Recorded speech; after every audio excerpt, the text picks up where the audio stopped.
Even detectives did not expect such a terrible case. The horrifying truth shocked the world. In 2012, a young lady was found in her apartment and she wasn't alive. The police started looking into it. The people living nearby said that they had seen weird things before. As the police looked deeper, they found out more surprising things. But that was just the start. Who was the young lady and what led to her tragic death? How did the police finally crack this cold case that shocked the world? Let's find out together as we dive into the details of this gripping case and discover the twists and turns that led to the eventual arrest and conviction of the killer. Stephanie Bennett grew up in a town called Rocky Mount in Virginia.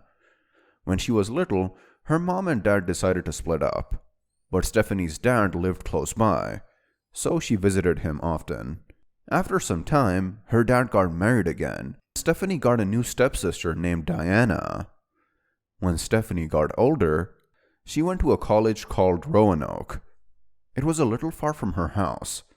At college, she met a boy named Walter, and they became really good friends.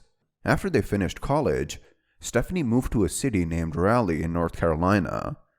She lived with her stepsister Diana and another friend named Emily. They stayed in a big apartment place named Bridgeport. Stephanie worked at a place called IBM, and Walter went to another city called Greenville in South Carolina to learn more. After some time, Stephanie wanted to move closer to Walter in a town called Greenville. So in May, Stephanie and Walter went to Greenville to look for a new place to live. When Stephanie came back to Raleigh, her friends were not at home. Emily had gone to another city, and Diana was away for a little bit. On May 20th, Stephanie chatted with Walter on the phone. He told her he would send her a special paper to look at and sign the next day.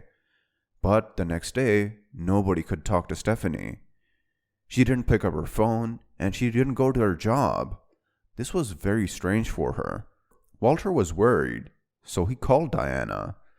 Diana found out that Stephanie didn't go to her job that day. Diana was very scared.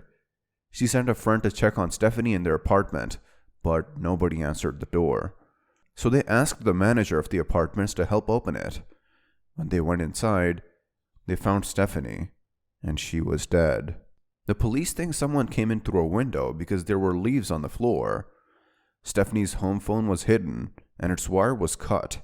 Some things were missing from her apartment, like money, 2 recorders, and a laundry basket. The bad person might have used the basket to carry the things they took. The police talked to people living nearby. They found out that some had seen someone looking through the windows. This person was also seen near Stephanie's window. A while later, in the bushes near the apartments, they found women's clothes that belonged to Stephanie.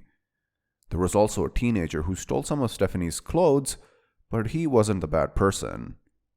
2 years later, a witness remembered seeing a man with a big dog near the place. The police found out this man was named Drew. He was strange, didn't talk to people much, and had a big Labrador dog. The police thought Drew might know something, but every time they tried to get his DNA, he was very sneaky. One day, the police got a special paper that let them search Drew's work. They found gloves and took them, thinking his DNA might be inside. They found out Drew's DNA matched the one from Stephanie's apartment. When the police caught him, he had many guns and even a video from Stephanie's graduation. Drew was arrested, but before the trial, he passed away in prison.